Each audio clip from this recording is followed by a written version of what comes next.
Tu dois pas, parce que les gens ont été médiocres, parce qu'ils ont fait des conneries, parce qu'ils t'ont rendu en colère, leur donner la victoire. Mais non, c'est une partie de moi qui me fait mal d'être malien. Donc c'est énervant quand les gens me le pointent. En fait, on aura rarement de moi quelque chose d'agréable à dire du Mali si tu viens en me disant « Ah mais toi t'es malien, non. » Qui s'intéresse à l'Afrique à part les Africains? C'est-à-dire de manière authentique. Qui? Oui, c'est vrai que c'est parce que je critique, pas parce que je critique beaucoup le Mali, que ça veut dire que je n'aime pas le Mali. J'ai un problème avec les gens au Mali tel qu'il est aujourd'hui. Avec le pays, le Mali tel qu'il est, j'ai aucun problème. Mais le pays tel qu'il est devenu me pose un problème. Tu me dis que moi, ce que je suis en train de faire, parler, etc., ça aide le pays. Je pense que oui. Le problème de notre génération, je pense, c'est qu'on est frustré avant que la frustration arrive. Quand tu regardes le film Lumumba, quand tu regardes l'histoire de ton grand-père, tu n'as jamais de colère qui monte? Ah si, bien sûr. C'est une colère, mais qui a été transformée vraiment en une ambition, en fait, en une force. Ce qui nous a légué, en fait, est beaucoup plus fort que cette colère. M'entendre critiquer quelque chose, ça veut dire que je l'aime. Si je parle du Mali comme j'en parle, c'est parce que c'est important pour moi ce que ce pays est. Shalom. Salam. Salut. Salut à tous. L'heure est grave, épisode spécial. Très, très, très grave. On m'a encore convoqué dans le bureau du principal. Voilà. Monsieur Tabouret, vous êtes convoqué dans le bureau du principal. Ce n'est pas la première fois. Ni la dernière, probablement. Je vais prendre un ton solennel, mais vous allez comprendre pourquoi, parce que vous allez voir qu'on commence de manière légère, mais c'est un sujet qu'on va prendre très au sérieux. Très grave, ouais. Je plante le décor. Nous avons reçu un mail le 12 juin, à 5h08 du matin. Ah, il était chaud. Il avait gros sur la patate. De monsieur Oumar. Salutations. Salutations. Que je lis à toute la communauté. Shalom. Je vous écris en tant qu'auditeur fidèle et attentif de Entrepreneur State of Africa, un podcast que j'ai toujours considéré comme un espace de dialogue constructif et panafricain. Mais je dois vous faire part aujourd'hui de ma profonde déception face aux propos tenus par Moulay Tabouret dans l'épisode avec Issa Diabaté, où il affirme sans détour ne pas aimer les Maliens. Ces propos sont d'autant plus troublants que Moulay a vécu au Mali durant une période importante de sa vie, y forgeant des liens, des souvenirs et un attachement personnel que l'on pourrait espérer plus respectueux. Ce qui rend sa sortie non seulement surprenante, mais aussi incompréhensible. Ce n'est pas la première fois qu'il s'exprime de manière blessante vis-à-vis du Mali. Souvenons-nous de son intervention précédemment recadrée avec tact par Fatouma Haïdara. Ce qui aurait pu être une maladresse isolée est en train de devenir une tendance regrettable. L'insistance sur le Mali dans un ton souvent méprisant frôle l'obsession. Kaïs, son co-host, aurait pu et dû intervenir afin de rectifier le tir. Balle perdue. Balle perdue pour toi. C'est ça, être à côté des enfants turbulents. Je souhaite aussi réagir aux propos d'Issa Diabaté qui, en rebondissant sur cette sortie malheureuse, a affirmé que le Malien s'identifie à des figures ou époques déchues. Ce genre de généralisation, bon voilà, le mail après continue, mais c'est la conclusion. Ouais, je vous invite donc à réaffirmer clairement votre engagement à respecter chaque culture, chaque peuple, chaque mémoire du continent sans exception. Je vous adresse ce message avec sincérité dans l'espoir que ce podcast continue d'unir au lieu de diviser. Shalom. Respectueusement, Oumar. J'ai donc répondu à Oumar. Déjà, merci d'être aussi fidèle au podcast et d'avoir pris ce temps pour écrire ce mail. Ton mail transpire l'authenticité, mais surtout la bienveillance avec la volonté de nous sensibiliser. Je pense qu'il y a pas mal de malentendus sur ce sujet et sûrement quelques maladresses qui nous amènent à mener une réflexion sur la manière dont on abordera ce sujet de façon sérieuse et surtout complète. On ne manquera pas de te signaler quand cela se concrétisera. Ce jour est arrivé. Enfin. Depuis juin, on n'a pas eu le temps d'attaquer ce sujet, mais... Exactement. D'habitude, quand je reçois des mails Bon, je le transfère rapidement à Moulay, mais ce mail, je ne l'ai pas transféré tout de suite à Moulay. J'ai attendu qu'on se voit pour effectivement lui expliquer que ce genre de mail, c'est vraiment intéressant parce qu'on se rend compte de ce qu'on peut dire dans un podcast, parfois même en filigrane, de manière régulière, voilà, régulière, sans que ça soit un sujet, et que du coup, les gens qui nous écoutent souvent prennent ces bouts-là comme un sujet, en fait, finalement. C'est des fils rouges. Et je me suis rendu compte que la manière dont Moulay me parle du Mali quand on est hors caméra, en fait, c'est pas qu'elle a rien à voir avec ce dont... mais en tout cas, c'est sur un tout autre ton. C'est avec beaucoup moins de légèreté que, effectivement, quand tu parles du Mali dans nos épisodes. Quand je balance des petits pics et des petites boutades. Et puis on en rigole. Ouais. Et donc, du coup, ça peut paraître effectivement comme de la condescendance. Et donc, en y réfléchissant, on s'est dit, mais est-ce qu'il n'y a pas un thème là-dessus, que ce soit pour toi, ta relation avec Mali, moi, ma relation avec le Congo, le fait qu'on soit très attaché à la Côte d'Ivoire, qu'on ait vécu aussi en France, un sujet sur l'identité, la relation personnelle avec nos pays. Voilà. Et puis, dans tout ça, bien sûr, il y a toujours le parcours professionnel aussi qui se mêle. Ouais. Mais déjà, est-ce que tu peux me rappeler, toi, dans quel état d'esprit tu es quand je t'ai parlé de ce message? En fait, l'état d'esprit que j'ai quand je vois ces choses-là, bon, d'abord, j'avoue, ça me fait toujours un peu de peine pour les gens parce que bon, tu sais, on a déjà parlé plusieurs fois dans les podcasts d'avant de le côté avoir un label.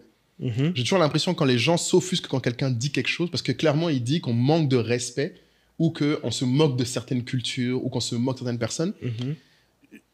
Ça me fait toujours de la peine parce que je me dis, en fait, les gens, en fait, c'est quelque chose de tellement sensible pour eux que moi, pour qui c'est pas sensible, je suis irritant, c'est une chose, mais que ça devienne insultant, c'est quand même plus loin. Mon but n'est pas d'insulter.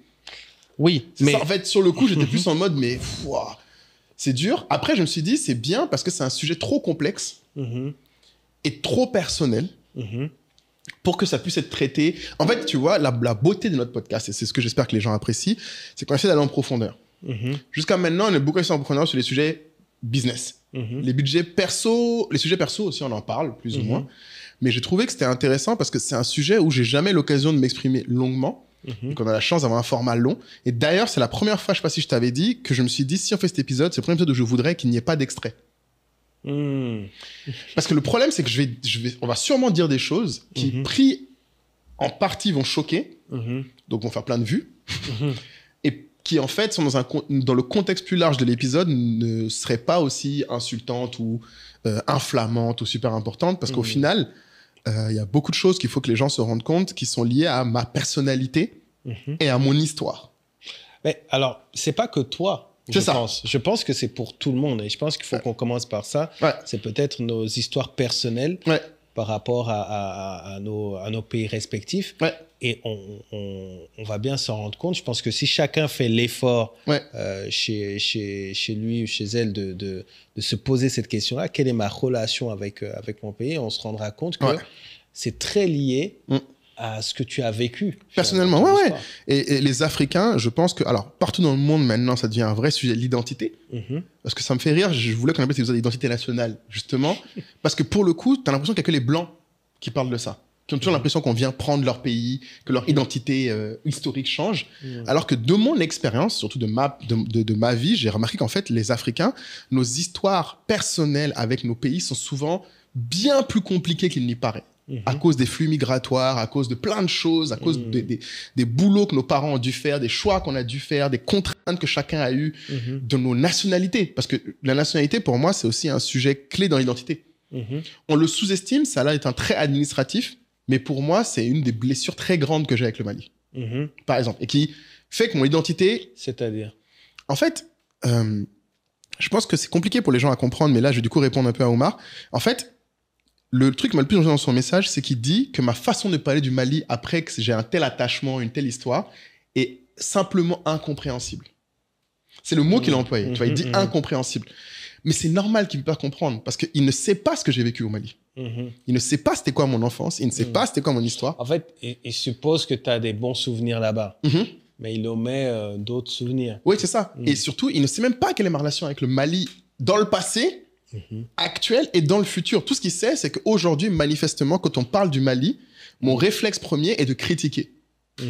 Mais ce qu'il ne voit pas, c'est évident, c'est que c'est vrai que c'est parce que je critique, pas parce que je critique beaucoup le Mali, que ça veut dire que je n'aime pas le Mali. D'ailleurs, si tu remarques, le point, il a glissé, il a dit « je n'aime pas les Maliens ».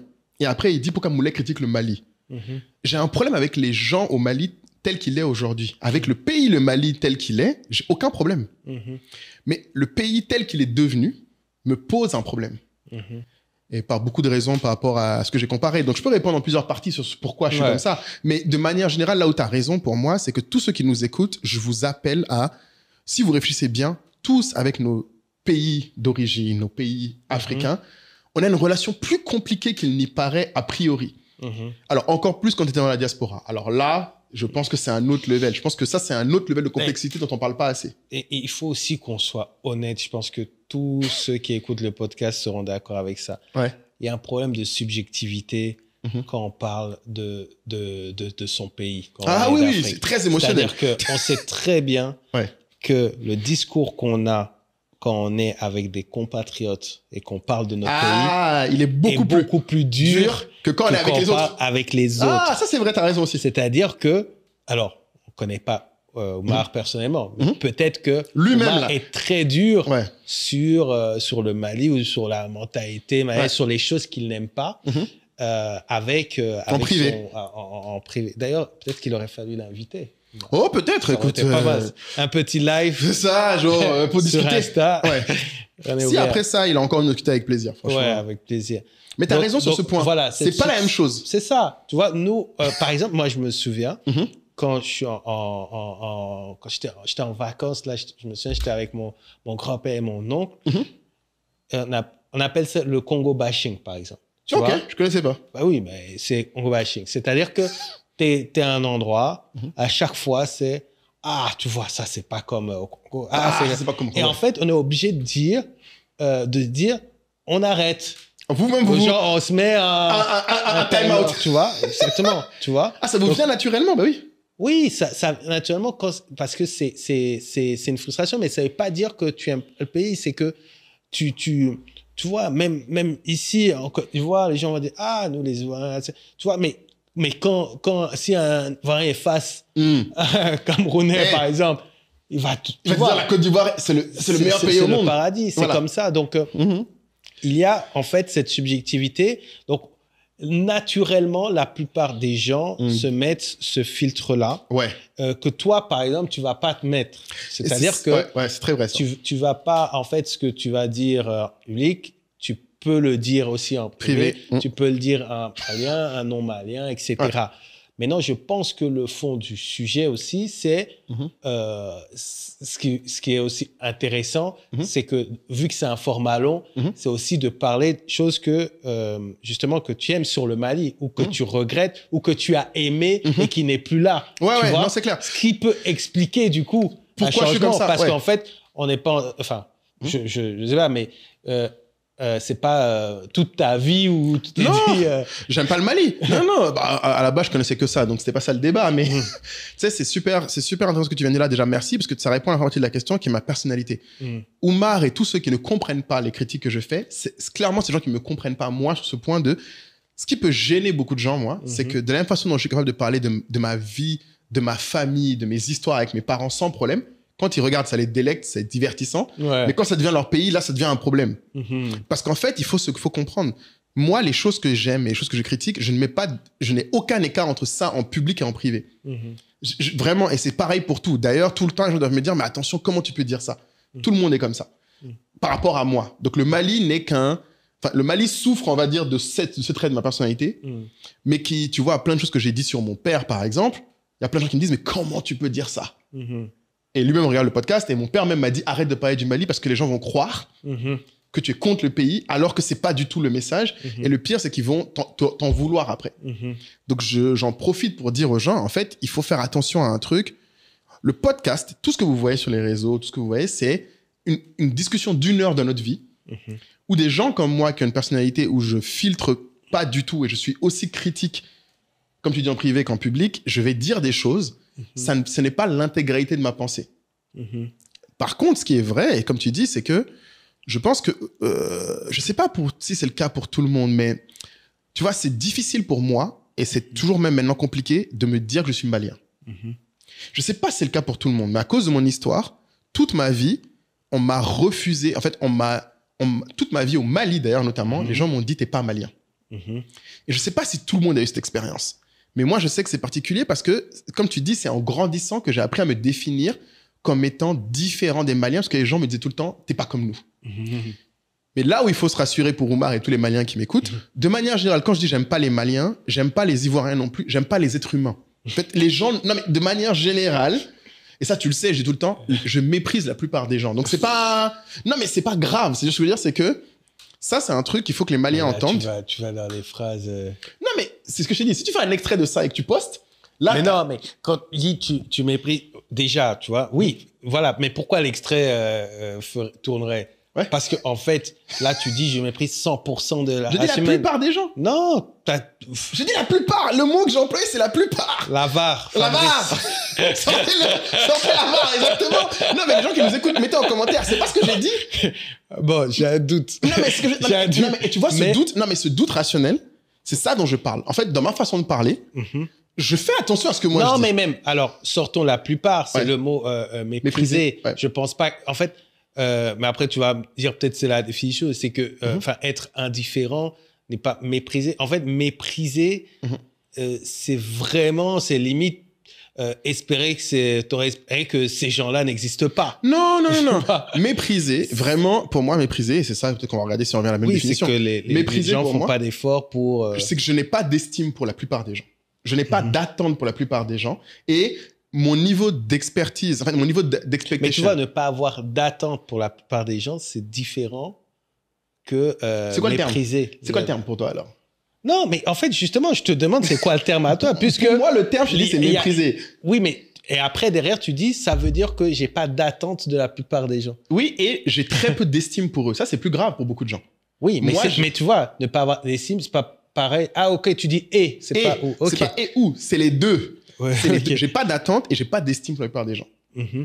Et c'est pas quelque chose qui est... Et ça, je dis, là, on rentre dans un truc où c'est ma personnalité. C'est pas lié au Mali. Ouais, c'est pas le Mali. C'est-à-dire que la phrase que c'est juste que... Et c'est ça qui est triste pour les Maliens, et je compatis, parce que là, pour le coup, je m'excuse pour eux, c'est que je me rends compte aujourd'hui, et ça crée une situation un peu bizarre, où maintenant, soudainement, le monde entier me voit comme Malien. Ou en tout cas, me titille sur mon côté...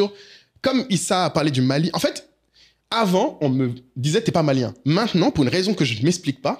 Non, mais bon. En fait, maintenant, tout le monde me prend sur ma malianité. Il faut qu'on sorte sur. Je pense vraiment sur. Comme tu as dit, ça dépend de notre personnalité et de notre histoire. Ouais. Je pense que là, tu as insisté sur ta personnalité. Et je pense pour le coup, ça, ce qu'on en a déjà parlé. Je pense qu'il faut insister sur l'aspect histoire. Sur l'aspect histoire. Parce que le vrai sujet, c'est que comment, à chaque fois qu'effectivement, entre deux phrases dans un podcast, c'est tu vas aller au Mali, mais pourquoi? Mais tu vois, c'est ce genre de truc. Exactement. Tu vois? Donc, qu'est-ce que, je sais pas, tu as aimé, enfin, quelle est ton histoire? On va prendre quand je dis aux gens pourquoi aller au Mali. Tu m'aurais posé la même question. Il y a 10 ans, j'aurais dit, ah, mais il faut que tu ailles à Tombouctou. On a de la chance, nous, d'avoir une histoire. Ça, c'est ce que tu aimes, c'est la fierté. Mais je ne peux même plus l'aimer parce qu'on l'a plus. En fait, et quelles sont ces choses qui étaient là et qui a plus? En fait, il faut que les gens comprennent. Quand tu es un Malien qui a grandi au Mali et qui a vu le Mali ces dernières années, c'est déchirement sur déchirement. Donc, je comprends que quelqu'un qui est malien comme moi, lui, du coup, il le prenne mal quand quelqu'un rajoute en fait du piment dans la blessure. Mais j'ai la blessure aussi. Mais les gens ne le voient pas. C'est-à-dire que, comme tu dis, genre, il faut savoir que mon père, qui était dans les agents de voyage, a essayé. Moi, je me souviens, un de mes souvenirs le plus vaste quand j'étais petit, c'était mon père qui a essayé d'avoir le Tombouctou dans les 8 merveilles du monde. Comme la 8e merveille, Tombouctou. Et qu'on est perdu, pour moi, j'étais triste. Hop, hop, hop, petite pause, surtout à toi qui te demande systématiquement, mais quelle est donc cette tribu SOA à laquelle on fait systématiquement référence? La tribu SOA, c'est la communauté d'Entrepreneur State of Africa, la meilleure communauté du monde mondial. Une communauté dans laquelle vous êtes déjà 300 membres à se retrouver au quotidien avec Moula et moi à échanger. Alors, ce n'est plus sur Telegram, c'est maintenant sur la plateforme Skool. Et sur cette plateforme, c'est génial parce que c'est comme si on avait notre réseau social SOA dans lequel on peut débriefer des épisodes, on peut débriefer d'un projet business que vous avez, on peut rebondir sur des éléments d'actualité. On fait également chaque mercredi soir les masterminds avec des experts de la tribu qui prennent la parole. C'est vraiment un lieu, un espace d'émulation à laquelle on veut que vous participez. 200 € pour l'année, 120 000 francs CFA. Franchement, c'est un bon deal. C'est un bon deal. Et surtout, ce n'est pas qu'une plateforme. Nous avons également des événements, des meet-up à Abidjan, à Dakar, à Douala, à Washington. Les membres se retrouvent même à Londres. Et dans ces événements, vous serez très souvent surpris par la présence de guests que vous avez vus dans le podcast. Donc, c'est tout ça qu'on met en place parce que vous savez à quel point le pilier entourage est important pour nous. Il est important d'avoir un bel entourage. Il est important d'être conscient de son ambition. Il est important d'être conscient de son entourage. Et on veut vraiment que vous nous rejoigniez si vous êtes ambitieux parce que cette aventure, on l'a commencé avec vous et on veut l'emmener le plus loin possible avec vous. Donc, à très vite dans la communauté et je vous laisse suivre l'épisode. Les gens ne se rendent pas compte que ça veut dire qu'il y a beaucoup de choses au Mali que j'adore. Par exemple, je le dis des fois, dans un autre podcast, j'ai dit, moi, j'adore le déguet, j'adore les froufrous. Bon, ici, vous appelez ça gnomi, mais nous, chez nous, c'est froufrou. Il y a plein de choses, en fait, sur moi qui sont authentiquement maliennes. L'une des raisons pour lesquelles j'ai choisi la Côte d'Ivoire, c'est que c'est l'un des rares pays où tu peux avoir toutes ces choses du Mali tout en étant ici. C'est pour ça que, par exemple, je ne serais pas allé dans un autre pays peut-être francophone, peut-être comme le Congo, parce que c'est difficile d'avoir ces mêmes choses. C'est pas aussi proche. Mais il y a énormément de choses que j'aime dans le Mali, tu vois. Mais le problème, c'est que chaque fois que je pense à un truc que je pense du Mali, que j'aime, ça me rappelle une blessure qu'on a aujourd'hui. Je vais te donner un exemple. Un truc que j'aimais beaucoup au Mali, que tous les Maliens connaissent, c'est notre fameux Djatiguia. C'est la capacité d'attaquer l'accueil. Okay. On se revendique comme des gens qui savent accueillir. Ce qui est étonnant, parce que si tu regardes aujourd'hui, on n'est pas vu comme un pays très accueillant, parce que on n'est pas comme les Ivoiriens, il y a tout le temps Abidjan le plus doux au monde, avoir plein de tourisme. Mais le Mali était connu pour ça, et tu sais comment moi, à un moment, comment je l'ai vraiment senti et qui m'a traumatisé, c'est quand je me souviens encore, quand on a eu tous les problèmes qu'on a eu dans le Nord, et quand il y a eu tous les problèmes après que la Libye de Kadhafi a été démolie, que tous les mercenaires sont descendus, je me souviens encore quand tous les pays aux alentours, l'Algérie, le Niger et tout, ont commencé à fermer leurs frontières. Et que le Mali, comme pays du Djatiguia, a dit non, nous, on accueille tout le monde. Et c'est ces mêmes gens qu'on a accueillis. Alors après, les experts politiques et migratoires me diront, c'est pas aussi simple. C'est parmi ces gens qu'on a accueillis, qui venaient du Liban, qui étaient des mercenaires, qui étaient maintenant armés et désœuvrés, qui après sont devenus les gens qui ont commencé à essayer d'envahir tout le reste du Mali. D'accord. Mais j'entends ça, mais le sujet, c'est que est-ce que là, tu donnes raison aux gens qui prennent les pays en otage pour moi. Parce que c'est comme si, dit, OK, comme lui qui a pris le pays en otage, ou que ce soit des terroristes, que ce soit un État en place, peu importe, il en a fait ça, mais du coup, entre guillemets, je jette l'éponge, je suis plus dedans. Mais à un moment donné, l'histoire d'un pays dépasse en fait notre histoire. Si tu dis que le peuple malien est un peuple d'accueil, ça ne... En fait, même si aujourd'hui tu le ressens pas, ça restera. Ça restera et tu dois en fait continuer à véhiculer ça parce que tu vas dire aussi à ton fils, nous sommes des gens accueillants, tu vois. Mais le problème, c'est que tu vas pas lui dire, non, oublie ça, on n'est plus ça. Non, j'ai pas dit ça. Non, j'ai pas dit que je vais oublier. Mais tu comprends que du coup, j'ai vu les conséquences. En fait, si tu veux, le Mali pour moi, et c'est pour ça que je me reprends beaucoup aux Maliens plus qu'au Mali, pour être très honnête. Le Mali pour moi, c'est, j'ai grandi avec des valeurs que j'ai vu être perverties dans l'action, qui ont créé beaucoup de problèmes aux gens parce qu'ils ont exécuté les valeurs d'une certaine manière. C'est-à-dire que je sais pas comment t'expliquer. C'est comme si tu avais un ami, quelqu'un de génial, qui est super gentil et que tu vois tout le temps se faire abuser par les autres. Au bout d'un moment, tu as envie de t'en séparer parce que tu peux pas le changer, l'ami. Ce qu'il est une qualité. Mais le voir souffrir tout le temps, tu préfères t'en éloigner. D'accord. Alors, restons sur ta Ouais. métaphore, analogie. Ouais. OK. Mais si c'est pas un ami, mais c'est ton frère, si c'est ta mère, ta tante. Parce que moi, quand je parle du Congo, par exemple, pour moi, vas-y, dis-moi. c'est comme un membre de ma famille, en fait. C'est-à-dire que ce membre de famille, t'aimes pas ses symptômes, il est malade, il a des symptômes de corruption, des symptômes de manque de structure. Ouais. Mais tu l'aimes, tu veux qu'il aille mieux, en fait. Tu peux pas empêcher malgré en fait ses défauts, tu vois. Donc quand tu dis un ami, finalement, rien qu'en choisissant dans ton analogie ami, tu t'ouvres déjà une porte pour je peux m'en éloigner, tu vois. Non, mais je vais juste expliquer pourquoi. Alors, tu vois, ce que tu viens de dire est super intéressant. On va revenir à mon histoire. Tu sais pourquoi le Mali n'est pas une famille pour moi, mais un ami? Parce qu'en fait, il faut que tu saches un truc, par exemple. Moi, toute ma vie au Mali, j'avais un visa en tant que Français. Mais 17 ans. Oui, parce que toi, t'es né à Paris et t'es venu à moins d'un... Enfin, directement. Directement, j'atterris à Bamako directement 3, 4, 5, 6 mois après. Ouais. Donc, j'avais la nationalité française. Et toute ma vie, moi, j'ai le souvenir, tous les 5 ans, d'aller au commissariat étendre mon visa. D'accord, mais ça, en fait, tu y es pour... Non, je suis pour rien. Mes parents s'en veulent d'avoir fait ça. Mais ça crée... En fait, je sais pas comment t'expliquer. Ma relation avec le Mali a toujours été comme ça. J'ai toujours eu l'impression... Les gens me disaient, toi, t'es pas malien. J'ai beau parler bambara, beaucoup mieux que plein de gens, les gens étaient toujours en train de me dire, mais t'es pas comme nous, t'es pas un Malien, t'es un autre truc. Et en fait, il faut que tu vois ce que ça crée comme situation. C'est qu'en fait, du coup, toute ta vie, t'es dans une situation où à chaque fois que comme tu dis, j'aurais voulu me sentir malien, mais Kaï, je te jure, à chaque fois que j'ai voulu me sentir malien, je me suis senti rejeté. C'est pas un truc que je peux reprocher à qui que ce soit. C'est la faute de personne. Mais c'est mon expérience du Mali. Et ça, c'est dans le passé déjà. Ok, donc ça, on peut comprendre, tu vois, l'aspect blessure.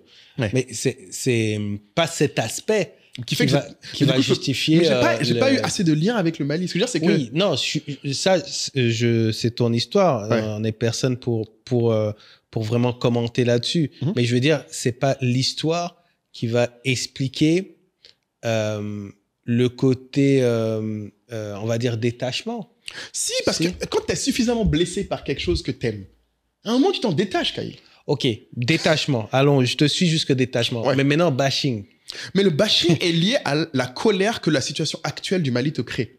Ok, donc c'est deux choses différentes. C'est deux choses différentes. Le détachement, c'est lié à l'histoire. Et la colère, bashing, c'est plus la situation actuelle. Okay. Parce que si tu regardes, les questions que les gens me posent, souvent sont, quand tu dis quelqu'un veut dire je vais au Mali, je dis pour faire quoi? Parce que je sais qu'au Mali, en ce moment, la vie est dure pour les gens. Ça s'est un peu amélioré récemment d'ailleurs, Dieu merci. Mais enfin, moi, mes amis qui sont entrepreneurs me disent qu'ils payent 5 à 6 fois plus d'argent pour avoir du courant que pour payer même leurs employés. Parce qu'ils n'ont pas d'électricité. Ma famille qui est là-bas, je sais à quel point ils galèrent. Et ce que les gens ne voient pas aussi, c'est que, bon, ça c'est mon histoire personnelle. Comme je t'ai dit, j'ai l'un de mes meilleurs amis qui est décédé, que j'ai empêché de se suicider. Et ce que les Maliens et la culture malienne en a fait de cette histoire. J'ai ma cousine, dont j'ai parlé aussi, que je t'ai dit, qui a été tuée par son mari dans la maison familiale de son mari. Ce que la culture malienne a fait de cette histoire. Et surtout ce que la culture malienne, tout au long de ma vie, il y a eu des fois, avant que ces histoires arrivent, ces drames, comme on dit. En fait, je suis quelqu'un qui a vécu des drames qui peuvent arriver ailleurs dans le monde. Mais ce qui est difficile pour moi à accepter, c'est que avant que ça arrive, ces drames, j'ai essayé de faire des choses où des gens autour de moi ont essayé d'empêcher que ça arrive. Et on nous a opposé c'est pas comme ça chez nous. Au Mali, on n'est pas comme ça. Donc, si tu veux, c'est très difficile pour moi d'avoir autre chose que de la colère quand on me parle au Mali, c'est comme ça. Parce que j'ai vu des conséquences graves. Des gens que j'aime sont morts. Enfin, les gens, tu sais, il y a une différence entre dire tu es outré quand tu entends les morts qu'il y a eu dans le pays que quand c'est quelqu'un que tu connais. Tu sais, c'est pas la même chose. Donc, ma douleur est pas la même. Et comme mon père dit, j'ai pas eu de chance. Peut-être c'est pas eu de chance, mais c'est une réalité. Il y a une autre chose qu'il faut rajouter qui est l'état actuel. Et les choses, pareil, je disais tout à l'heure, un de mes meilleurs amis, Mamadou Sanogo, sa mère, Phili Boiré, Phili Boiré Sissoko, est quelqu'un qui est, pas loin d'une deuxième mère pour moi, chez qui je vivais tout le temps pour jouer à la PlayStation, etc., qui aujourd'hui est en prison depuis, ça va faire quoi, presque 10 ans, qui n'a pas eu de procès pendant tout ce temps, qui vient d'avoir un procès, je qualifierais même pas de juste ni fair, qui vient de la condamner au point où cette dame qui a une santé fragile et qui a tout sacrifié pour son pays se retrouve encore en prison. Alors qu'elle a été en prison quand sa petite fille est née, elle a été en prison quand sa mère est morte. Ils ne veulent toujours pas la libérer pour la faire payer pour des histoires de corruption où elle n'est objectivement pas la bénéficiaire. Donc en fait, si tu veux, le régime actuel et la peur actuelle, quand je parle aux gens au Mali qui me disent « Ah, attention, on nous entend. Ah, attention, il y a certaines choses qu'on ne peut plus dire. Quand tu sens que les gens que tu aimes ont peur de vivre là où ils vivent. Et de l'autre côté, j'ai une autre chose de colère qu'il faut comprendre. C'est que objectivement, j'ai grandi dans l'élite du Mali. Beaucoup de mes amis ou des gens autour de moi sont amis avec les dirigeants, ont été amis avec les dirigeants à un moment. Comme je viens de le dire, mon meilleur ami, sa mère était ministre. Donc, j'ai vu aussi l'opposition entre comment certains des gens que je connais vivent ou des gens que j'ai vus vivent comparé aux autres. Donc, la corruption, c'est... Ouais, non, en fait, genre, tous tes points, et je pense que quel que soit le pays dont on est en Afrique, on peut se retrouver dans différents trucs, tu vois. Je pense que au Congo, tu peux perdre des membres de ta famille parce que l'hôpital... n'avait même pas de quoi... a fait vraiment n'importe quoi, ou... tu vois, tu as des gens de famille qui se retrouvent également emprisonnés pour des raisons banales ou ce genre de choses. Mais maintenant, c'est la colère. Je pense que personne n'osera remettre en cause cela. Et je pense que tout le monde a des sources comme ça de colère avec son pays. Maintenant, c'est qu'est-ce qu'on en fait. C'est qu'est-ce qu'on en fait de cette colère. Et là, après, c'est chacun comme il est. Il y en a certains qui disent, écoute, c'est trop pour moi. C'est trop, quand je mets ma tête là-dedans, ça me ronge, je suis obligé. Tu vois, moi, je connais beaucoup de gens, adultes, qui suivent jamais les infos. Du Congo. De manière générale. Le Congo, le monde, etc. Parce que ça les angoisse. Moi, je ne regarde pas les infos non plus. Voilà, mais tu vois, parce qu'ils disent que ça a un effet sur moi qui est très, très mauvais. Tu vois, je peux comprendre. Mais maintenant, une fois qu'on a ça, quel est comment est-ce qu'on se positionne? Parce que tu as ceux qui effectivement disent, bon, bah, écoutez, moi, c'est sans moi, essayez de régler vos trucs. Mais c'est une façon, c'est comme si, finalement, et là, c'est peut-être lié à mon histoire parce que moi, vas-y, dis-moi, moi, je ressens, j'en parlais avec Maurice, je ressens comme une dette. Tu sens une dette avec le Congo? Oui, c'est-à-dire que, en fait, on doit quelque chose à un pays de par les générations qui se sont battues pour en arriver là où on est. Alors, c'est peut-être pas parfait là où on en est, mais comme dit, tu vois, ma tante Juliana, elle dit... elle dit, nos parents, ils se sont battus, ils ont eu l'indépendance. Bon, nous, c'était pas parfait, mais on a fait ce qu'on a pu. On vous a envoyé à l'école. On a créé les institutions, il y a l'UA, etc. Et maintenant, au lieu de critiquer, vous... Faites quelque chose, quoi. Qu'est-ce que vous comptez faire? Moi, c'est ça la question que j'ai... Elle nous dit, OK, vous pouvez nous critiquer, on a mal fait des trucs, ça c'est sûr. Mais on est capable de citer des choses qu'on a fait ici et là. Maintenant, vous... Qu'est-ce que vous voulez faire? Qu'est-ce que vous comptez faire? Et on ne peut pas, en fait, avoir un talent comme Moulay qui est là, qui dit, moi, I'm done. Non, alors, le pire, c'est que si tu regardes, je suis d'accord avec ta tante. Et c'est aussi l'occasion, parce que tu as fait des trucs au Mali. Oui, avec une association. Oui, pour une enfance noble qu'on a fait, qui est toujours gérée par... je salue notre futur président du Mali, Louis Cheikh Sissoko, qui est... la seule personne que je connais qui, dès 6 ans, voulait être président de la République. Donc, quelqu'un d'exceptionnel dès le début, qui a ce sens du service, en fait, qui veut être un politicien. J'ai jamais été dans ce truc-là, mais lui, il m'a toujours marqué. Le gars était délégué quasiment chaque année. Tu sais, le gars veut être politicien. Donc, avec lui, on a fait des choses au Mali. Donc, c'est pas comme si j'ai rien fait, mais ta tante a un très bon point sur qu'est-ce que tu fais. Moi, je ne dis pas I'm done with the Mali. Tu vois, I'm done, c'est ce que les gens aimeraient que je fasse. C'est de dire, j'en parle plus.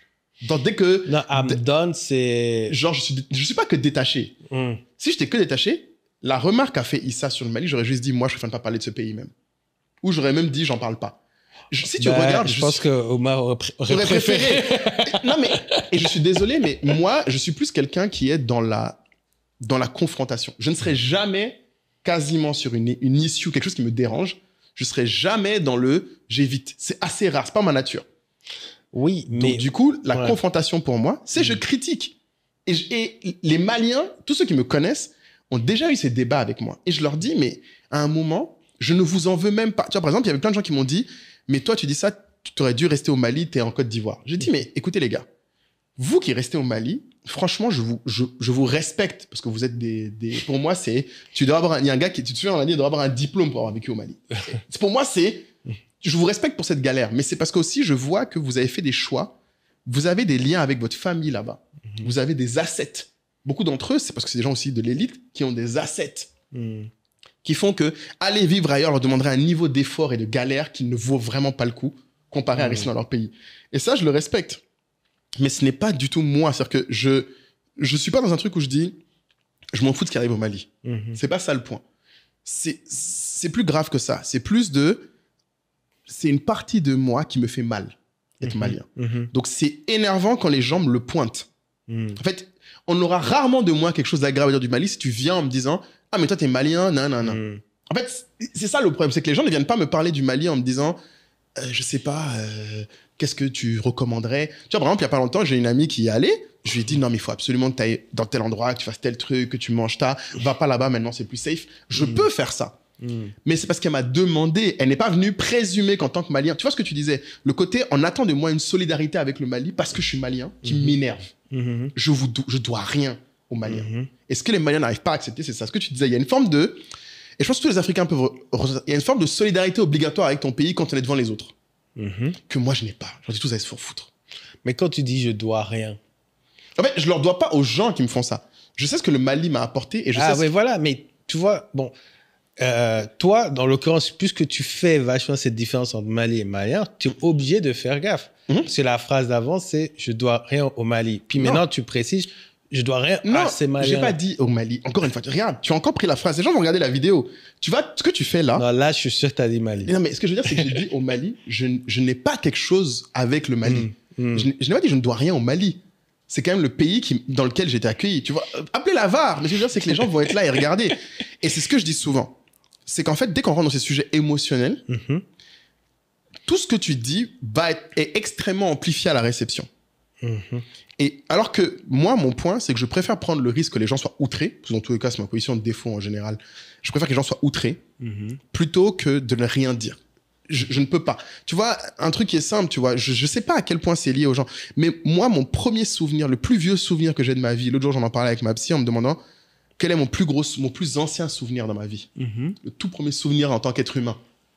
Moi, j'ai un souvenir, et très peu de Maliens peuvent s'en souvenir, c'est de rentrer chez moi à Badalabougou et qu'il y avait des cailloux partout. Plein de cailloux, plein de cailloux partout dans la rue. Et ceux qui savent que ça correspond aux émeutes qu'il y a eu en 90-91 contre Moussa Traoré, notre dictateur à l'époque. J'avais 3-4 ans.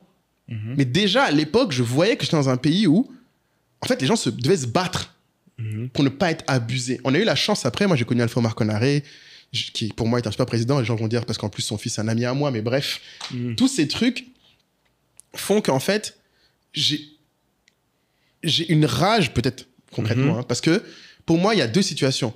T'as les Maliens d'élite. Je ne connais pas Omar, je ne sais pas qui il est, mais sur notre podcast, il y a une chance sur deux, 50-50, je dis, pour qu'il soit un Malien privilégié de l'élite. Eux, j'ai un problème avec la plupart d'entre eux parce que je trouve qu'ils défendent le Mali contre des gens comme moi, dans la critique, mais j'ai beaucoup moins l'impression qu'ils soient prêts à prendre leur responsabilité d'élite, pour en avoir connu beaucoup. C'est-à-dire, chacun peut faire à son niveau, et des fois, je ne sais même pas ce que font les gens. Mais souvent, maintenant, moi, je demande, comme tu dis, ta tante a raison, Julien a raison de dire, qu'est-ce qu'eux, ils font? Maintenant, tu as les autres Maliens, qui, eux, n'ont même pas l'option de l'argent, la latitude de partir, l'option du privilège, qui, eux, en fait, tout ce qui leur reste, c'est sacrifier leur vie. C'est ça qui me fait de la peine, en fait. Moi, ce que je vois, c'est qu'en fait, on est en train de reproduire ce qui s'est passé dans les années 90, dans un truc de quasi-socialisme, anticolonial, où au final, les gens sont pas mieux. Et du coup, ça me crée une situation, moi, qui est... je vais pas dire c'est un PTSD, peut-être. Mais, tu sais, en fait, ça devient un truc où émotionnellement, j'ai beaucoup de mal à spontanément devenir Mali, parce que je vous donne un exemple simple. Même avoir un papier malien, j'ai pas réussi. Je me suis coltiné le RAVEC, notre recensement. Après, je suis allé faire la queue à l'ambassade pour pouvoir faire ma carte d'identité Nina. Et ils ont réussi à me donner une Nina qui a le nom, le prénom, la date de naissance, tout est faux dans ma carte d'identité. Et à chaque fois que je vois cette carte d'identité, ça m'énerve. J'ai honte. Mais attends, Moulay, parce que tu vois, tu parlais de... C'est intéressant le sujet sur l'élite, ceux qui ont les moyens, ceux qui en ont moins. Ouais. Parce que du coup, effectivement, nous aussi, c'est un point de vue qu'on n'entend pas si souvent. Non, je parle de nous deux. C'est un point de vue qu'on n'entend pas si souvent, cette introspection des personnes peut-être un peu plus privilégiées, etc., identité autocritique. Mais du coup, ce qui est marrant, c'est que dit que quand tu penses à toutes ces personnes qui sacrifient leur vie, qui n'ont que ça, qui n'ont que ça te fait mal. Et tu es la même personne qui dit qui méprise en fait la plupart des gens. Oui.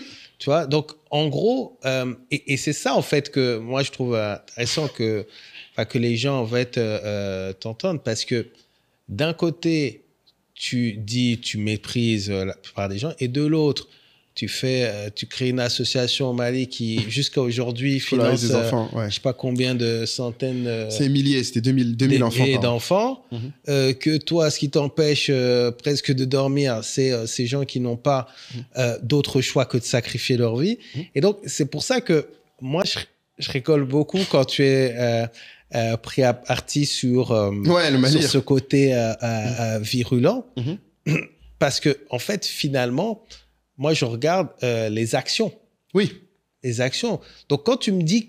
C'est pour ça que tout à l'heure, même quand tu me dis je méprise, désolé, mais moi, c'est pas ce que je pense de toi. Tu peux le dire. Tu peux dire que c'est toi, mais c'est pas en fait ce que reflètent tes actions. Oui. Et même, tu vois, même dans ce que tu ressens quand on parle des personnes moins aisées, tu vois. Donc j'ai l'impression que parfois c'est aussi une carapace de dire que bon, parce que finalement, mais c'est comme si tu disais bon, c'est un combat tellement grand que en gros voilà, je donne mon avis parce que j'ai le droit de donner mon avis, mais c'est pas moi qui vais forcément le résoudre. Je fais ce que je peux. Ça va plus loin que ça. Le vrai point, c'est là où tu as raison déjà. Bon, merci de dire que tu vois pas cette histoire de... ça va plus loin que ça. Il faut que tu... Là où tu as raison, je pense que je suis pas le seul à avoir ça. C'est peut-être un mécanisme de défense. C'est-à-dire que la réalité, c'est que oui, pourquoi je méprise les gens? C'est parce que trop de fois dans ma vie, à avoir des attentes et à estimer les gens, j'ai l'impression d'estimer la vie des gens plus que même l'estime. D'estimer leurs droits plus que même l'estime. Et c'est pas quelque chose que je blâme que sur les Maliens. Quand j'étais en France, c'était la même chose. Partout dans le monde, j'ai le même sentiment. Donc c'est très être humain. Maintenant, là où tu as raison, sur mon pays, parce que c'est ça le plus dur pour moi à dire, c'est dire que le Mali, c'est mon pays, c'est dur. Franchement, c'est que, encore une fois, je pense que malheureusement, il n'y a que ça qui pourra nous sauver. C'est si...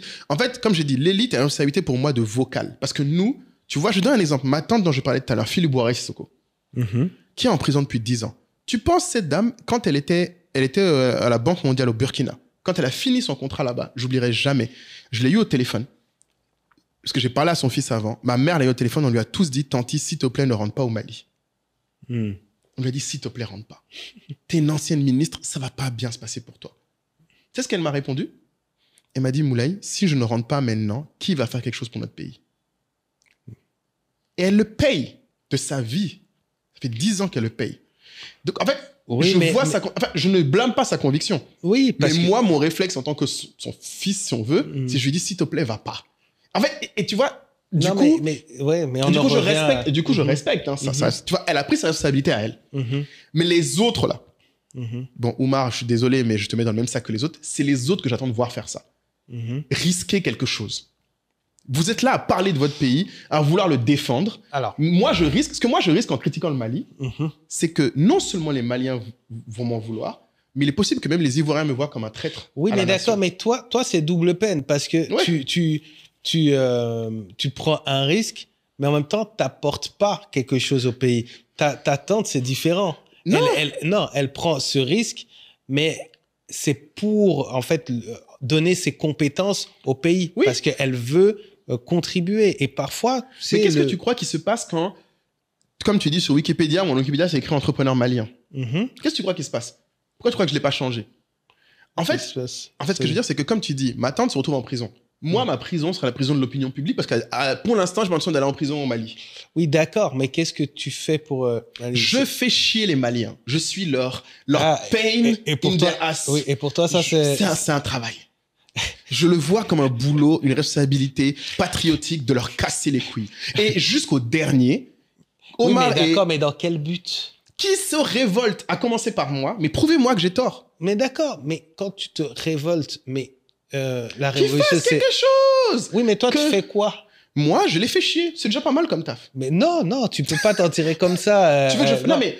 mais ce que je veux dire, c'est que si tu me dis, moi, j'ai mis en place des associations que je soutiens, moi, j'ai, de par mon activité, créé Je de l'ai l'emploi. fait, tout Moi- ça. Mais non, mais c'est ça qu'il faut dire. Mais j'ai Tu pas peux be- Mais Non, non, si, je suis Kay, désolé parce que je n'ai pas à Omar, les tu vas justifier. pas lui dire que ça soit Marc, que ça soit un autre. Si Omar vient et te dit, écoute, moi, voici ce que je suis en train de mettre en place Amen. d'un point de vue agricole. Tu vas dire, tu vois, c'est Mais je suis simple. content. Mais Et qu'il voilà. le fasse. Non, en fait, Kay, Mais ce que je veux dire, ça peut pas être une action de dire moi je suis le poil à gratter. mais en fait, si. Non, en fait, Kay, tu sais, à un moment, il y a Mhm. différents rôles dans toute société. Mhm. Je ne suis plus dans la société malienne au sens stricto sensus d'y vivre. Mhm. Mon rôle, comme certains l'ont été, Mhm. tu sais, moi, je le dirais pas, mais je vois un peu comme un Charles de Gaulle malien, tu vois, un peu depuis Londres à parler de la résistance. Bon, c'est un peu ridicule parce que Ouais. au final, il y a plein de gens qui te diront que c'était. Mais il a bien fini cette opération.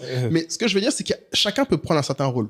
Moi, je peux supporter la colère et l'opprobre public qu'il y a à être un Malien qui dit ça. Je peux le faire.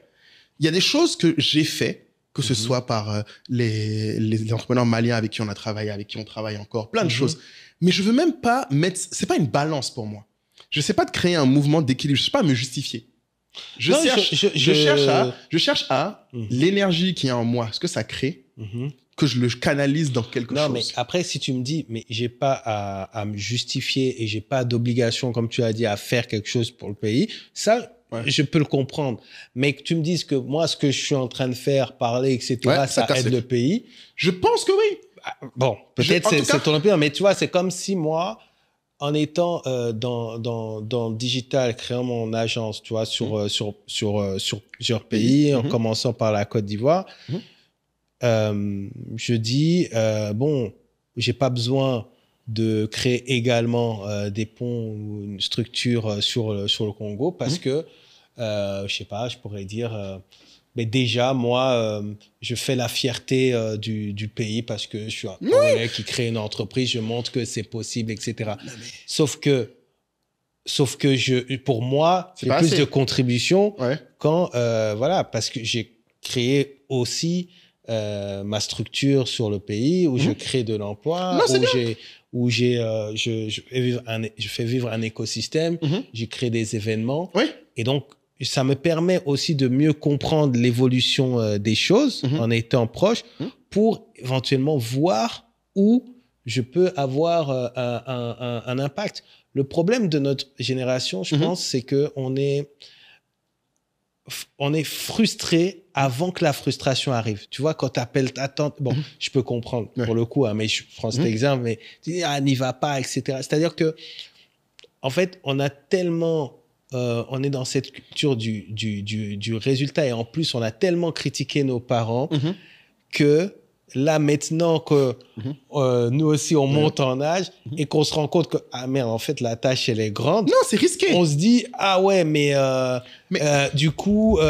mais en fait, il faut accepter qu'on choisit une mission de vie, on y va, et puis on verra bien ce qu'on aura fait, tu vois. Oui, Mais mais tu peux pas ne rien laisser. J'ai pas dit aux gens de rien faire depuis tout à l'heure. Non, ouais, mais C'est après, c'est... en fait, c'est ça le enfin, point. c'est mon C'est ta politique, propos, mais ouais. tu sais, Kaï, en fait, c'est là où je te dis, il y a un truc vraiment après de personnalité. Tu vois, regarde, je vais te donner un exemple plus concret pour toi.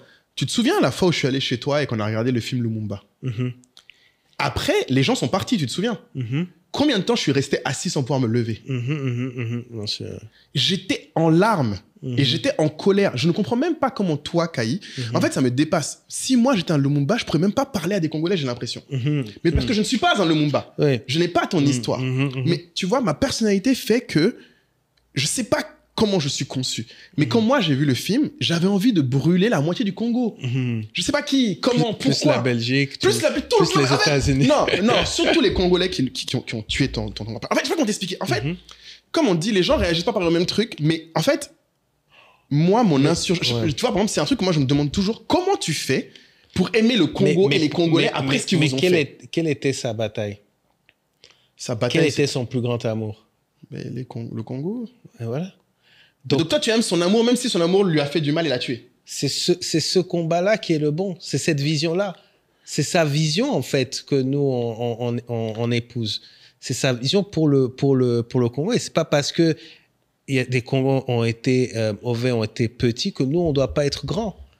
Tu vois ce que je veux dire? Oui, mais c'est tellement dur. Mais en fait, le problème, c'est que...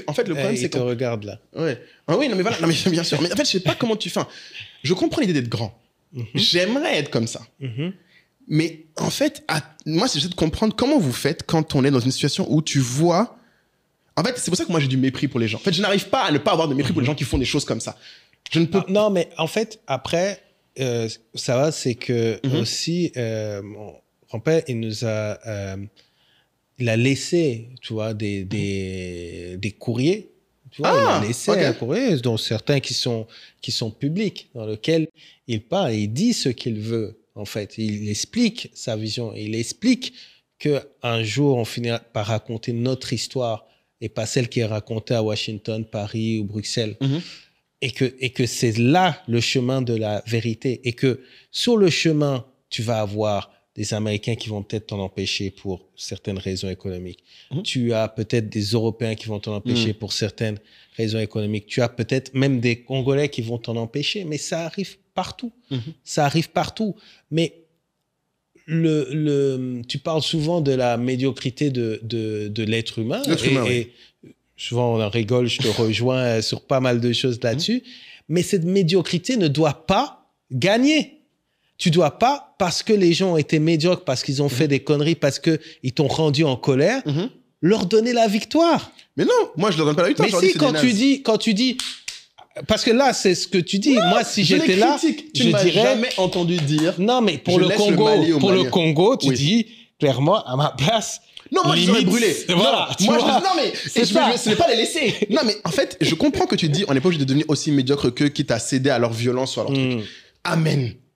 Mais tu vois, c'est un peu comme... Moi, je me sens plus proche de Malcolm X que de Martin Luther King. Clairement. La non-violence, c'est pas dans ma paroisse. Je suis un gars...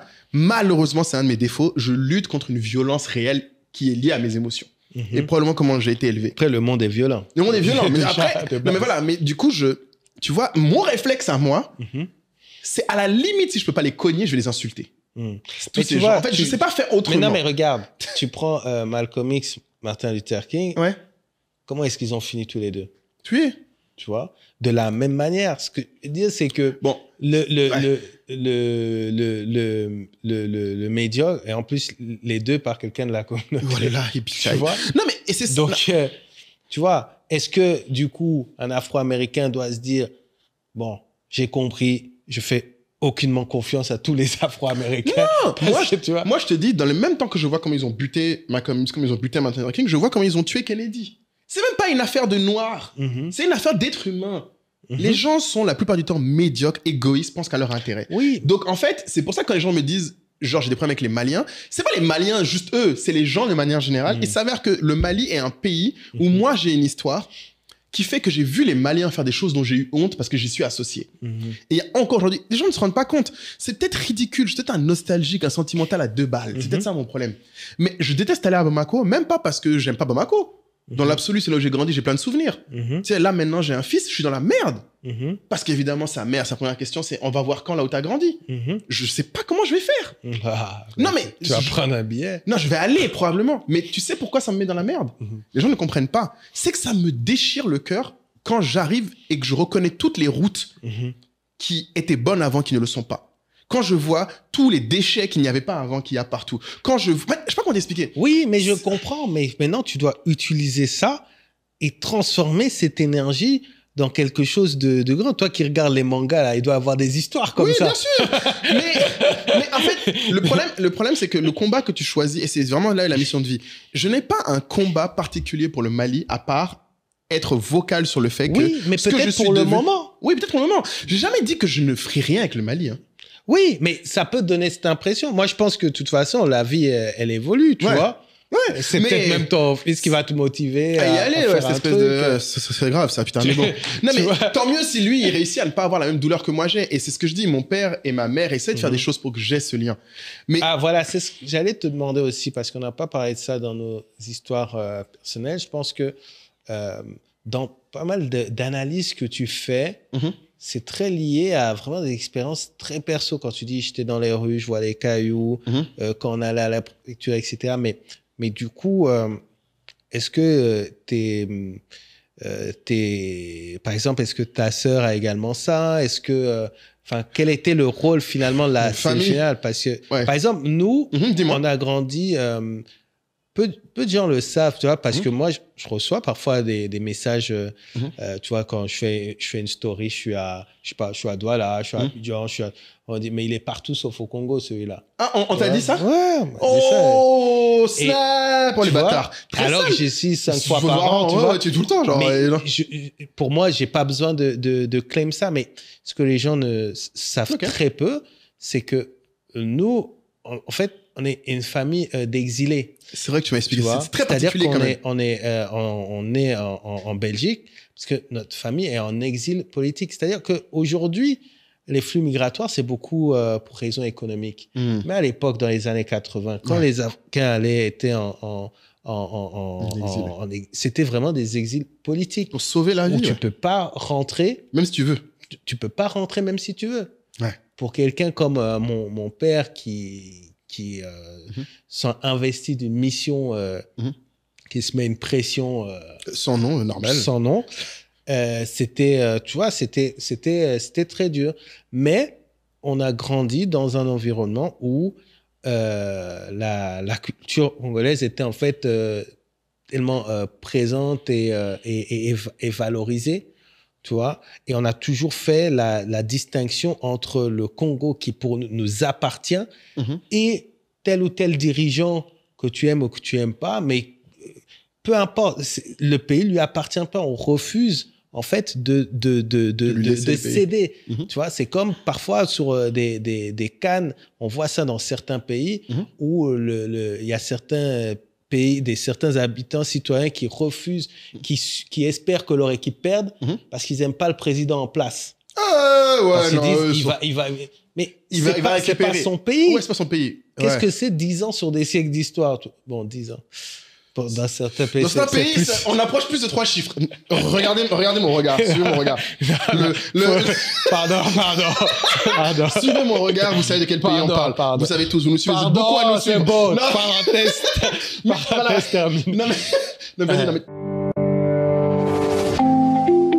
En 2012, je démissionne de mon poste en CDI et je me lance dans l'entrepreneuriat. Je tombe tout de suite dans le marketing digital. Un secteur que je ne connais pas, un secteur que je n'ai jamais étudié. Pourtant, en moins de 3 ans, Canal+, Air France, Dove confient à Totem Experience leur campagne digitale sur l'Afrique. Comment cela a été possible? Un seul mot, le réseau. J'ai construit mon réseau dans des pays où je ne connaissais personne. J'ai construit mon réseau dans des secteurs où je ne connaissais personne. J'ai construit mon réseau dans des entreprises où je ne connaissais absolument personne. Et ce que je vois souvent à travers vos questions, vos commentaires ou même les épisodes du podcast qui fonctionnent le plus, il y a un sujet qui revient systématiquement en haut de la pile. L'entourage. Comment bien s'entourer? Comment bien s'entourer? Comment créer un réseau solide? La bonne nouvelle, c'est que construire un réseau, ce n'est pas un don, c'est une compétence. Et une compétence, ça s'apprend. Bâtir son réseau pour réussir en Afrique ou dans la diaspora, ce sera le thème du premier grand événement d'Entrepreneur State of Africa qui aura lieu à Paris le week-end du 11 et 12 octobre en marge de l'événement majeur de la diaspora africaine Back to Africa. Au programme, une grande masterclass le samedi après-midi, un meet-up SOA avec les membres de la tribu le samedi soir et un workshop SOA le dimanche après-midi. On a hâte de partager cela avec vous. Et pour tous ceux qui prennent leur place, leur programme dès maintenant, vous bénéficierez d'une remise de lancement de plus de 50%. Ne loupez pas cette occasion. Et aussi, je vous invite à noter une autre date, le dimanche 21 septembre, où on fera une réunion d'information, plus qu'une réunion d'information, on fera carrément une masterclass sur le networking. On va parler de networking, on va parler des idées reçues, on va parler des outils, on va passer la soirée ensemble. Ce sera l'occasion de parler de ce sujet-là, mais également de répondre à toutes vos questions que vous auriez éventuellement sur l'événement du 11 octobre. Donc, je vous dis à très bientôt avec votre réseau. T'as raison de dire ce que tu disais. Termine parce que ce que tu dis est intéressant parce que je vois ce que tu veux dire. Tu vois, l'une de mes plus gros gourmands, moi, tu sais, j'ai même une timeline de à quel moment, petit à petit, j'ai retiré le malien en moi. C'est-à-dire que je peux même te dire, chaque événement, je me suis dit, non, mais je peux pas être malien. Je peux pas être malien. Tu sais, je me souviens, c'est une douleur collective quand on a perdu la CAN 2002 3-0 contre le Cameroun. Ouais, là, maintenant, je t'abuse. Non, mais, c'est, non, en fait, non, à ce moment-là, c'était le pic. Tu m'as dit ça pendant la CAN. Non, mais, on s'est fait ridiculiser. Mais, non, toi, mais déjà, ça, toi, tu connais pas le foot. Tu sais que le Cameroun 2002, ouais, c'était incroyable. C'est l'une des meilleures équipes d'Afrique de tous les temps. Non, mais mec, quand ils avaient mis les maillots sans manches, là. Sans manches. Hey! Ils tabassaient tout le monde. Je te jure, il y a un gars là, Njigol ou Njigol, là. C'est lui qui nous a mis 2 buts. Il nous a frappé cet enfant-là. Mais en fait, ça, c'est le sommet de ma malianité. Parce que c'était au Mali, la CAN 2002. Ouais. Et je me souviens, on allait au match. Enfin, c'était à ce moment de mon histoire, je criais, je vivais être malien. Mais je me souviens que 2 ans après, on a été éliminé de la CAN par un match au Togo. Je sais plus c'était quelle année. Je crois que c'est 2004. Et ce qui m'a choqué, c'est que j'étais encore dans mon époque. À cette époque, on allait au match encore. Tu vois, on s'est dit, bon, tu sais, on est 4e, mais on peut un jour. Tu vois, on s'est être fier d'être malien. Je me souviens d'un moment qui sera pas dans les livres d'histoire sûrement, je pense, qui a fait que ce qui m'a enlevé une grosse partie de ma malianité, c'est quand on a perdu ce match contre le Togo, je ne sais expliquer ce qui s'est passé, mais dans la ville, les gens en ont eu un ras-le-bol parce que je crois qu'on a été disqualifiés à cause de ça. Ils ont commencé à faire des barrages dans mon quartier, à Brodjikorani, etc., à mettre des pneus en feu, contrôler qui rentrait, et ils ont commencé à aller casser tous les restaurants des étrangers. Et il y avait un restaurant qui faisait des nems à côté de chez moi, un restaurant chinois, où ils sont allés battre et violer la propriétaire. Mais quel est le rapport? Je ne sais pas, Kaï. Et je me souviens que pendant les 2 jours qui suivaient, tout le monde disait que c'est la faute des étrangers, que le Mali n'est plus au Mali, il est au Malien. Il n'est plus au Malien, il est aux étrangers. Mais j'ai pas compris comment on est passé du foot au... Et c'est ça qui... En fait, c'est ces moments-là. En fait, c'est une espèce de nationalisme qui transforme en xénophobie, qui est profondément ancré dans la misère des gens. En fait, c'est les gens sont malheureux et ils cherchent un coupable. Et tu vois, ces moments-là, et je pense que quasiment tous les pays ont des histoires comme ça. Je pense pas que ce soit propre aux Maliens. Je ne veux pas incriminer les Maliens. Mais moi, à ce moment-là, j'étais en train de me dire, mais putain, tiens, les gars, on perd un match et on s'en prend aux gens qui viennent faire du business chez nous. En fait, je crois qu'on explique. En fait, il y a des moments comme ça. Le moment où ça, c'est un moment, je me souviens, où je me suis dit, franchement, vivement que je parte de ce pays et je sais pas si je reviendrai un jour. Parce que ouais, mais en fait, tous les pays ont leur tas. J'ai jamais dit que c'était pas le cas. Ce que je suis en train de te dire, c'est sûr que les Ivoiriens ont eu des histoires encore pires dans leur guerre, j'imagine. Mais ce que j'essaie d'expliquer, c'est que tu disais tout à l'heure sur l'exil politique me parle beaucoup, c'est que il faut pas qu'on sous-estime le fait que les histoires personnelles de chacun créent une relation très particulière, bien ou mal, à nos pays. On a rarement une histoire lisse avec nos pays, surtout quand on est dans la diaspora. C'est très compliqué. En fait, et c'est pour ça que tu me verras jamais, moi, par exemple, ce truc que tu fais, ou comme tu dis, les gens font en disant, ouais, mais t'es Congolais, tu devrais nanana dire ça. Moi, jamais je labellise les gens par leur pays d'origine. J'évite de le faire parce que moi-même, me labelliser par mon pays d'origine serait une erreur tactique majeure. Même si, dans l'absolu, j'ai beaucoup d'attitudes de culture et de valeurs totalement maliennes. Donc, c'est pour ça que je dis aux gens, souvent, je comprends ce que tu veux dire il faut pas lâcher. Mais quelqu'un qui nous écoute, tu vois, moi, je t'ai dit, c'est compliqué pour moi de dire, OK, à mon fils, demain, Tu sais, c'est parce qu'il est né maintenant que je vais aller chercher la nationalité malienne. Parce que l'ivoirienne, je l'ai eu par mariage, donc c'est compliqué de lui passer. Et en fait, un autre truc, évidemment, ma compagne m'a dit, elle a tout à fait raison, elle m'a dit, mais Moulay, tu te dis que tu n'aimes pas les Maliens, mais quasiment tous tes amis sont des Maliens. Et c'est pas comme si tu n'aimes pas ta famille. J'ai une très bonne relation avec ma mère, qui est malienne de chez Malien et compagnie. Donc, tu vois, c'est difficile pour moi de ne pas reconnaître que le Mali est une grosse part de moi. Donc, il va falloir que je le transmette. Oui. Mais c'est dur pour moi. Par contre, ce que je veux vraiment que les gens comprennent, et c'est peut-être pour Omar que je veux conclure là-dessus, m'entendre critiquer quelque chose, ça veut dire que je l'aime. Si tu m'entends me moquer régulièrement d'un truc, c'est que la chose m'intéresse. Parce que tout le monde peut témoigner qui regarde le podcast. Quand on parle d'un truc qui m'intéresse pas, je passe à autre chose. Je dis c'est pas important. Si je parle du Mali comme j'en parle, c'est parce que c'est important pour moi ce que ce pays devient. C'est terrible quand tu vois, on dit, tu sais, je connais mieux la devise du Mali, un peuple, un but, une fois. Je ne sais plus quel est le but du Mali. Et je me souviens quand j'étais étudiant, je posais souvent cette question aux gens en disant, mais quel est le but du Mali? La Côte d'Ivoire, je peux dessiner un but. Et c'est même pas dans la discipline union-travail, tu vois. Mais tu dépends quand même du leadership en place. Clairement. Mais le leadership, à un moment, on a un leader qu'on mérite. Il faut arrêter de dire ça. Regarde ce que les Népalais ont fait là. Enfin, je veux dire, à un moment, je n'ai aucun doute que les Maliens vont reprendre leur pays. Mais en attendant, je vais les critiquer jusqu'à ce qu'ils se décident à se bouger. Mais ce que je pense qui est possible et ce qui est probable, c'est comme tu as dit, j'invite les gens qui ont... Parce que nous encore, ça va. Tout à l'heure, on parlait à une de nos amies de la tribu qui était là, qui disait qu'elle, pareil, elle était exilée et qu'elle n'avait pas de papier pendant longtemps. On lui disait qu'elle était du Rwanda, mais elle n'avait pas de document du Rwanda. Elle a eu une crise d'identité réelle. Elle ne se sentait de nulle part. Et ça, c'est ce que j'essaie d'expliquer aux gens. Faites attention.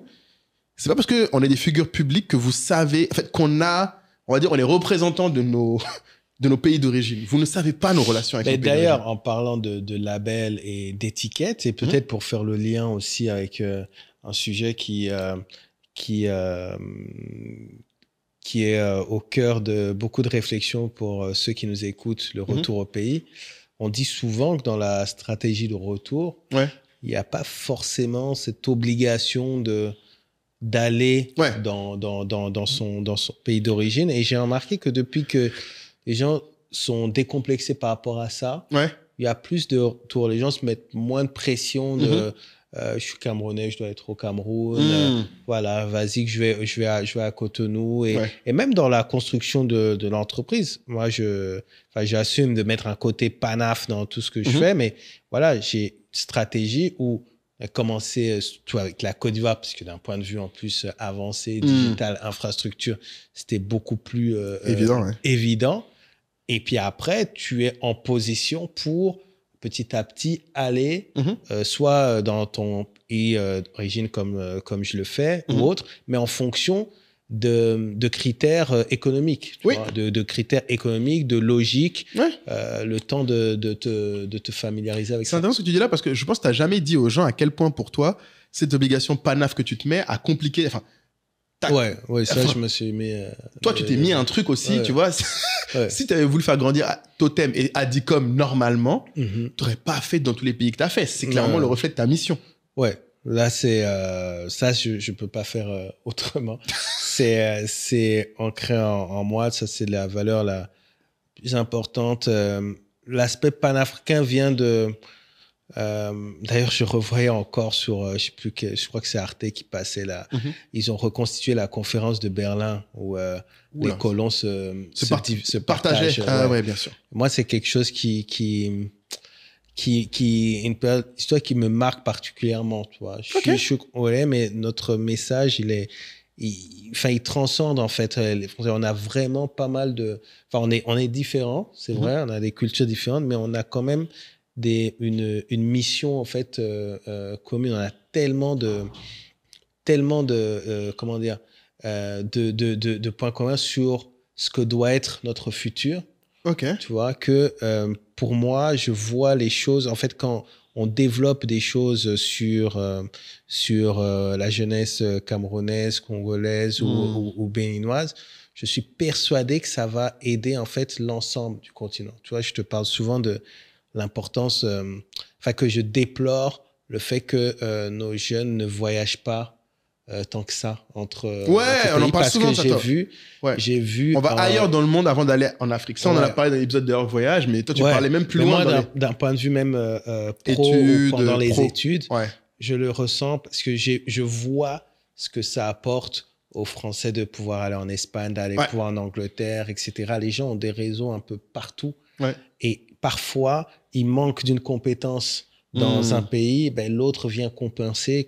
Donc, c'est cette vision PANAF aussi portée par ces leaders de l'indépendance politique qui, je pense que s'il n'y avait pas une vision commune, ça aurait été difficile de pousser pour l'indépendance. Je pense qu'on a accédé à l'indépendance parce que l'ensemble poussait en même temps. Et je ne vois pas, en fait, un pays filé tout seul dans le progrès et laisser les autres derrière dans la poussière. Non, c'est ça.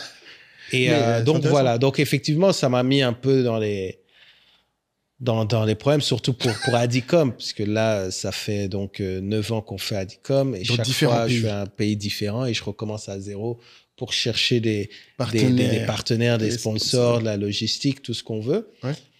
Mais au final, ça fait qu'aujourd'hui, je connais des communautés dans tous ces pays-là. Donc, c'est dur. Mais pour moi, c'est important. C'est important. Ouais, non, mais écoute, bon, tu vois, je sais pas si tu as déjà eu l'occasion de le dire, mais que les gens ne se rendent pas compte. En fait, c'est pour ça que je dis les missions de chacun se voient différemment. Et c'est beaucoup lié, comme tu dis, aussi à leur histoire. Moi, je me rends compte que, tu sais, là, il y a pas longtemps, j'étais au Sénégal, ça m'a fait rire parce qu'il y a des gens il y a 4 fois, on m'a dit, mais toi, on dirait que tu es sénégalais. Ah bon? Basé sur quoi? Je sais pas. Parce que je leur ai dit que je suis pas sénégalais, je suis ivoirien. Ils me disent, non, mais t'es sénégalais. Et c'est marrant parce que, bah oui, mon père est né au Sénégal. Oui, ma mère est de Caille, qui est basiquement le Sénégal, à peu de choses près, à quelques centimètres près, sur le découpage qu'on a fait. Et que oui, ma grand-mère paternelle, effectivement, elle est de Tingrela, dans le nord de la Côte d'Ivoire. Effectivement, le village de ma mère, c'est en Guinée. En fait, pour moi, c'est marrant parce que quand les gens essaient de me dire à chaque fois, mais t'es malien, je dis, bon, oui, de facto, parce que c'est le pays, c'est là où on a découpé Bamako, en fait. Ouais. Mais on aurait découpé Bamako un peu plus sur la gauche, je sais pas, et dire j'aurais été sénégalais. On aurait pu découper un peu plus là, comme ça, j'aurais été guinéen. En fait, et là où je te rejoins, c'est que j'avoue, j'arrive pas à mettre une identité d'un pays africain. Aujourd'hui, je me dis ivoirien parce que c'est le pays qui m'a accueilli et dans lequel je me sens le mieux. Et comme tu dis, franchement, pour ceux qui reviennent, moi, ce que je recommande, c'est soyez sans complexe. Comme tu as dit, n'ayez pas honte de se battre dans votre pays. Par contre, je suis bien placé pour dire, si votre pays vous apporte des accès, notamment du réseau, un logement, des choses comme ça, rentrez chez vous. Ça peut être plus dur, et ça, c'est mon père qui va être content, mais ça m'arrive encore de dire à des Maliens, rentre chez toi, parce que chez toi... quand même, voilà. Mais bien sûr. Non, attention, je suis pas... Alors, ce que je dis souvent, je suis pas un anti-malien. Je me moque du pays, parce que pour moi, c'est ma responsabilité de pointer ce qui va pas. Par contre, je dis souvent, moi j'ai des amis, tu vois, on a vu Fatouma et plein de gens, je leur dis, mais je comprends. Je passe mon temps à militer pour qu'ils viennent à Abidjan, mais entre nous, à chaque fois, je leur dis, je comprends que vous soyez là. Parce que vous avez... Enfin, moi, si j'étais retourné au Mali, je sais que le niveau de réseau que j'aurais eu, le niveau d'accès que j'aurais eu, j'aurais tout fait infiniment plus vite. Si je n'avais pas choisi un truc qui était aussi technologique, où il me fallait un tel environnement, peut-être. Mais ne vous sentez pas non plus obligé de ne pas rentrer chez vous parce que... chez vous est difficile. Comme tu as dit, en fait, la difficulté apporte une espèce de barrière aussi. Ouais, c'est-à-dire que si tu as des talents, si tu as une expertise, par exemple, au Mali, je dis souvent aux gens, avoir certaines expertises, parce que le pays est aussi difficile, ça te rend encore plus indispensable. Mais tu vois, ce qu'a dit ta tante, moi, j'y souscris à 100%. Si je le fais pas, qui va le faire? Je sais. Tu vois? Qui va le faire? C'est-à-dire, en fait, qui s'intéresse à l'Afrique, à part les Africains, c'est-à-dire de manière authentique. Qui Oui. Donc, en fait, pour moi, c'est d'une évidence. C'est-à-dire que, mon amour est viscéral, en fait, pour le Congo, pour l'Afrique. Si j'avais pas ça, là, je serais à Rio. Oui, toi, tu serais à Cuba. Cadre, à Rio de Janeiro. Oui, tu vois, moi, j'ai été là-bas pour la Coupe du Monde et tout. J'ai dit, tu vois, un peu de ville, un peu de... Tu vois, mais... On est dedans, en fait. C'est l'amour qui est là. Et personne ne le fera, en fait. Et en fait, en plus, si tu as la casquette entrepreneuriale, c'est quand même super excitant comme challenge de savoir que, quel que soit le secteur, si tu te bats, tu peux être un pionnier dans un secteur. Tu peux vraiment, en fait, emmener toute une génération dans un secteur que tu... Donc, tu vois, moi, je trouve qu'il y a... Non, c'est clair. C'est-à-dire que... tellement... C'est une chance. Non, mais c'est pour ça que, d'ailleurs, on sera à Back to Africa, l'événement de l'année, encore une fois, avec M. Philippe Simo. Parce que, en fait, même moi, tu vois, Back to Africa, dans l'absolu, au début, ça me faisait rire, le concept de Philippe. Mais je comprends le point de dire aux gens, en fait, c'est dur partout. Je suis d'accord que en Europe, comme tu dis, même au Brésil, tu auras un certain confort qui va avec l'inconfort d'être un étranger là-bas. Dans ton pays, tu n'auras pas l'inconfort d'être un étranger. Bon, encore moi, on me traite encore de Toubab au Mali, mais bon, ça, c'est un autre débat. Mais à ce défaut d'inconfort, tu auras des choses qui te manqueront. Mais surtout, je pense qu'on ne dit pas assez la chance qu'on a. Quand tu décides de rentrer dans ton pays, tu as des choses que tu as que personne n'a. Parce que tu es d'ici. Parce que, et surtout si tu y as pris le temps d'y créer un lien. Moi, ma chance, j'avoue, et c'est pour ça que les gens rigolent, mais moi, j'ai insisté, j'ai dit, mes enfants ne grandiront pas ailleurs qu'ici. J'aurais pu, comme toi, hein, j'aurais pu être aux États-Unis en train de me la couler, ou en Chine, j'aime beaucoup Shanghai, voilà. Mais grandir au milieu des siens fait que c'est pour ça que tu peux t'accepter. Non, on doit lutter. On doit lutter. Il faut aussi parler de notre événement. Évidemment. Au sein de Back to Africa, pour ceux qui nous regardent, on va tenter de vous donner une expérience exclusive. On est confiant que ce sera quelque chose de rare. Une masterclass sur le networking qui sera suivie d'un programme complet vidéo où on va vous mettre en situation déjà lors de Back to Africa, mettre en pratique des bonnes pratiques de networking et après vous accompagner par les vidéos sur comment le faire. On prévoit des choses très sympas. Donc, si vous venez déjà à Back to Africa, prenez. Si vous ne venez pas, on a un super deal qui inclut ce programme, qui inclut la masterclass, qui vous donne la place pour Africa sur Back to Africa pas cher, donc faites-le. Vous avez tous les liens en description. Bâtir son réseau pour gagner en Afrique ou dans la diaspora, c'est mettre à disposition tous les outils qui nous ont permis également de créer en fait ce réseau PANAF dont on parlait tout à l'heure et de construire nos activités de façon plus rapide. Exactement. Je pense qu'on a fait un bon tour. On a fait un bon tour. Voilà, je pense que... Oumar. Je donne un mot de la fin aux Maliens pour leur dire que... Un petit mot pour Oumar, quand même. Non, Oumar, bah écoute, c'est gentil d'avoir envoyé ce mail. Je pense que... Enfin, c'est pas gentil. Ça a dû te demander un effort significatif à 5 heures du matin. Mais je pense que c'est quelque chose de viscéral en toi qu'il a fait, comme dit Kaï, ton amour pour ton pays. Donc, sois fier d'aimer le Mali comme ça. Je serais obligé de me moquer de toi en te disant... transforme cette fierté en quelque chose. C'est tout ce que je peux dire. Mais ce que je peux dire à tous les Maliens qui nous écoutent, c'est qu'il ne faut pas qu'ils doutent du fait que mon mépris pour la plupart de la race humaine n'enlève rien à l'amour que j'ai pour notre pays. Ça n'enlève rien à ça. Ça reste le pays où j'ai grandi. Il y a énormément de gens que j'aime et j'ai beaucoup d'espoir pour que le Mali soit à la hauteur de son passé et qu'on construise un futur magnifique. J'espère. Mais je suis obligé entre-temps de vous tailler. Franchement, donc accrochez-vous. Ça va bien se passer. Ouais, j'essaierai, sous la recommandation de Kaï, de placer un peu plus de compliments et sous la recommandation de mon père, de ne pas systématiquement rebondir, même si vous savez que ça me démange. Mais c'est de la même manière que j'adore tailler les Camerounais, ils pourront témoigner. Je vous taille d'autant plus que je vous aime. Donc prenez-le avec tout l'amour que je peux, mes critiques. Donc c'est tout ce que j'ai pu obtenir. J'espère que vous pourrez... Dit-il. Après, moi, j'ai une question. Je sais qu'on doit finir, mais comment tu fais, Kaï? Vraiment, c'est une vraie question. Comment tu fais pour ne pas être en colère quand tu regardes le film Lumumba, quand tu regardes l'histoire de ton grand-père, tu n'as jamais de colère qui monte? Ah si, bien sûr. Ah, ok. Ouf. Non, parce que des fois, je me dis... Non, mais bien sûr. T'es toujours tellement calme. J'ai du mal à t'imaginer en colère pour ça. Non, c'est véritable colère. En plus, aujourd'hui, là, on est en 2025. Ouais.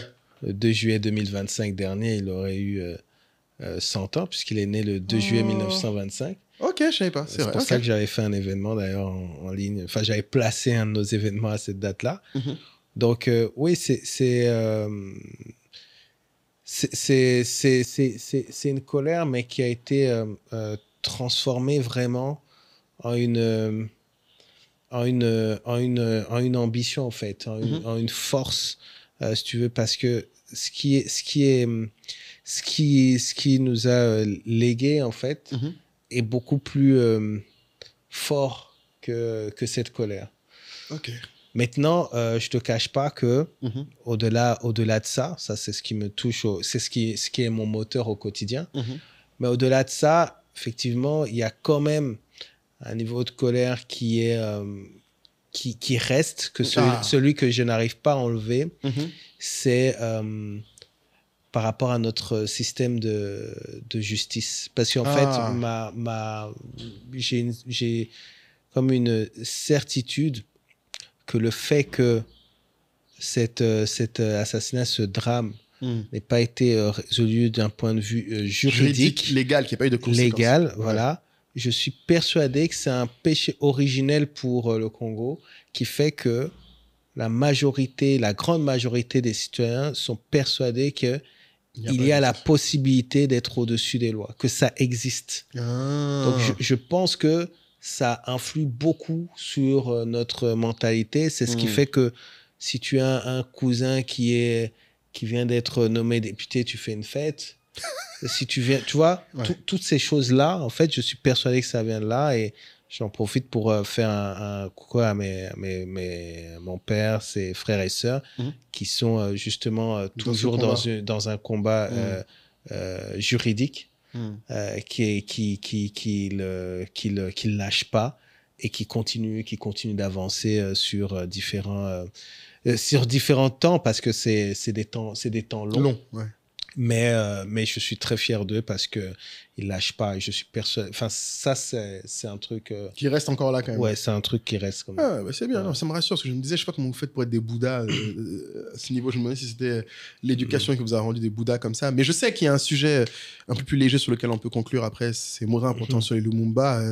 Comment tu fais en tant que Congolais pour vivre le Visit Rwanda sur le maillot du PSG?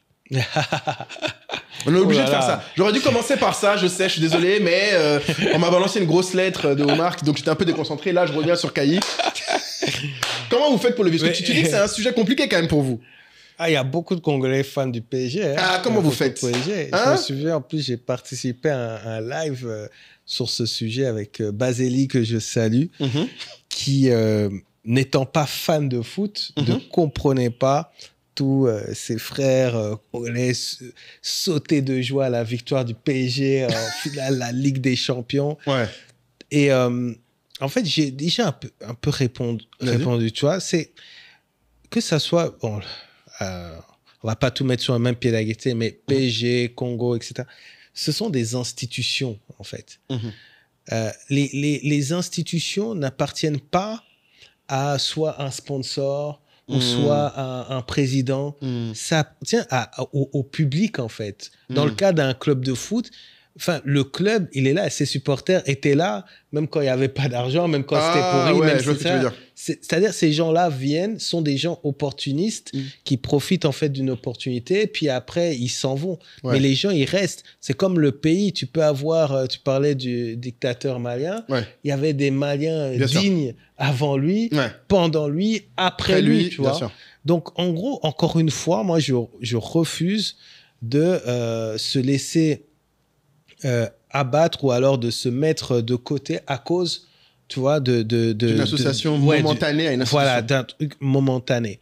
Ça n'empêche pas, en fait, de faire ce qu'on peut faire, signer des pétitions. D'ailleurs, faut noter que le Bayern Munich a décidé de rompre son contrat parce qu'ils étaient aussi en sponsoring. Avec Rwanda. Voilà, c'est ça. Mais tu vois, et je vais plus loin aussi sur ce truc qui est très important, tu vois, c'est que Congolais et Rwandais, on est très proches, amis. Enfin, on se voit dans les cercles. On est un peuple voisin. Ça n'a rien à voir, en fait, avec les dirigeants. Avec les dirigeants, avec leurs dirigeants, par exemple, que nous, on va avoir tendance à condamner, tu vois. Donc, il faut réussir dans ce monde extrêmement compliqué. Je pense que nous, on vit ça aujourd'hui en Afrique, mais l'Europe a vécu ça pendant des siècles. En Amérique, en Asie, tout le monde a vécu ça. C'est des conflits extrêmement complexes.